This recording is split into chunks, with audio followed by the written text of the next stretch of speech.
اعوذ بالله من الشیطان الرجیم بسم الله الرحمن الرحیم السلام علیکم ورحمت الله وبرکاتو. ګرانو ملګرو، الله پاک دې وکړي چې تاسو به ټوله جوړ او روغ یاست.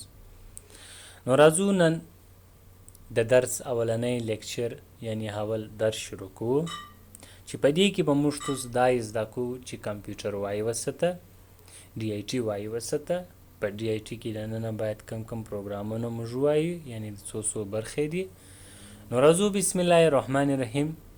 د ټولو د مخه یوه نړۍ مننه د ټولو ملګرو سره چې موږ سره یې په دې ګروپ کې حصه کړې. نو راځو انټروډکشن اف کمپیوټر اینڈ ډي آی ټي. کمپیوټر او ډي آی ټي تعریف، یعنی کمپیوټر او ډي آی ټي وایي وسط. کمپیوټر، واټ از کمپیوټر؟ کمپیوټر څه ته وایي؟ کمپیوټر دی چې وي دیر آر ټو ورډز ان کمپیوټر. په کمپیوټر کې دوه لغات، دوه الفاظ راځي. یو دی کمپیوټ، بل دی کمپیوټر. کمپیوټ معنا حل کول یا شمار کول، کمپیوټر معنا حل کوونکی. وی کمپیوټر از سولوینګ ماشین. کمپیوټر یو حل کوونکی ماشین دی، یعنی کم کارونه چې موږ وغواړو هغه راته حل کړي، کم سوال چې موږ وغواړو هغه راته حل کړي، هغه به اساني د کمپیوټر په مرسته حل کوای سو. وی پارټس اف کمپیوټر، د کمپیوټر برخې، د کمپیوټر اهمې حصې. وی اټ از 4 مین پارټس. د کمپیوټر څلور مهمې برخې دي. اول دی سیسټم یونټ یعنی سی پی یو، دوم دی مونیټر یعنی سکرین، دریم دی کیبورډ، څلورم دی ماوس. دا څلور برخې چې سره یوځای شي د دې څخه یو کمپیوټر سیسټم یعنی یو کمپیوټر جوړیږي، مګر په لیپټاپ کې راګره شان سره یوځای دي. نو اوس راځو ډي آی ټي ته.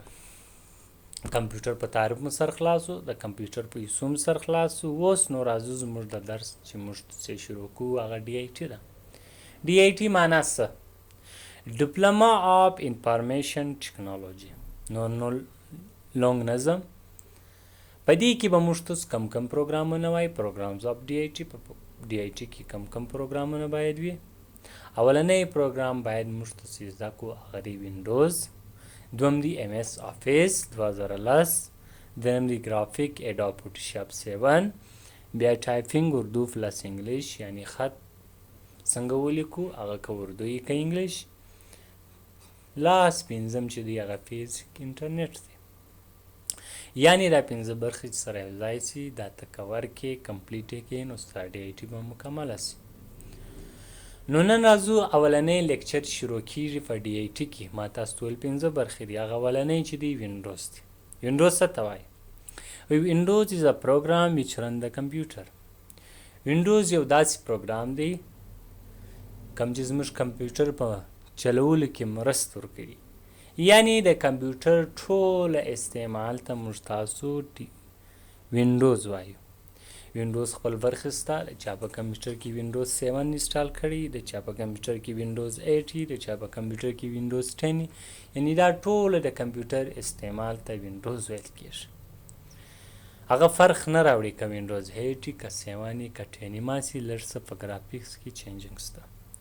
نو په وینډوز کې هم پروګرامونه شته. د وینډوز کمې برخې دي، خو د وینډوز پروګرام مقصد دا دی د کمپیوټر استعمال باید کمپیوټر څنګه بند شي، څنګه سټارټ شي، څنګه شی پکې انسټال شي. یعنې ټول له مخه به موږ تاسو د کمپیوټر استعمال زده کوو. بیا به نو آهسته آهسته به دفتري کارونه کوو، کتابونه به جوړو، پیپران به جوړو، هغه به آهسته آهسته. نو پروګرامز ان ورډز اول دی پینټ، دا د وینډوز حصه ده.